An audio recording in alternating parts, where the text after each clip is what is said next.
Big ബോസിന്റെ ലൈവില് ജിൻഡോയ്ക്കെതിരെയുള്ള പരാതിയുടെ വിധി നിർണ്ണയം നടക്കുകയാണ്.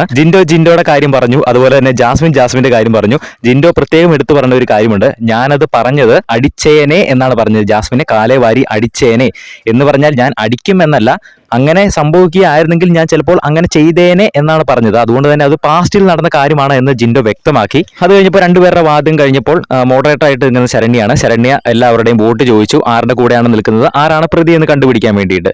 അതുകൊണ്ട് തന്നെ എല്ലാവരും വോട്ടിംഗ് തുടങ്ങി. വോട്ടിംഗ് ആദ്യം തുടങ്ങിയപ്പോൾ 1-3 ജിൻഡോ വിജയിച്ച് നിൽക്കുകയായിരുന്നു. പിന്നെ ഓരോന്നോരോന്ന് കട്ടക്കട്ടയ്ക്ക് നിന്ന് അവസാനം 7-7 എന്ന നിലയിലേക്ക് എത്തി. അവസാനം നന്ദനയാണ് വോട്ട് ചെയ്തത്. നന്ദന പറയുന്നുണ്ട് ജിൻഡോ ചെയ്തത് തെറ്റ് തന്നെയാണ്, പക്ഷേ ഇതുപോലെ തന്നെ പലരും ഇവിടെ മുൻപും ഇതേ വാക്കുകൾ തന്നെ ഉപയോഗിച്ചിട്ടുണ്ട്, ഇതിലും വലിയ വാക്കുകളും ഉപയോഗിച്ചിട്ടുണ്ട്. അതുകൊണ്ട് തന്നെ ഇപ്പോൾ ഇതൊരു തെറ്റായിട്ട് എനിക്ക് തോന്നുന്നില്ല. അതുകൊണ്ട് ഞാൻ ജിൻഡോ ചേട്ടന്റെ സൈഡിൽ നിൽക്കുന്നു എന്ന് പറഞ്ഞ് ജിൻഡോയ്ക്ക് വോട്ട് ചെയ്യുന്നു. അവസാനം ആ ഒരു വാദം 8-7 ജിൻഡോ ജയിക്കുകയാണ്. ജിൻഡോ കുറ്റക്കാരനല്ല, അങ്ങനെ പറഞ്ഞതിന്റെ പേരിൽ ജിൻഡോയ്ക്ക് ഒരു ശിക്ഷാ നടപടി സ്വീകരിക്കുന്നതല്ല എന്ന് തീരുമാനിക്കുകയായിരുന്നു.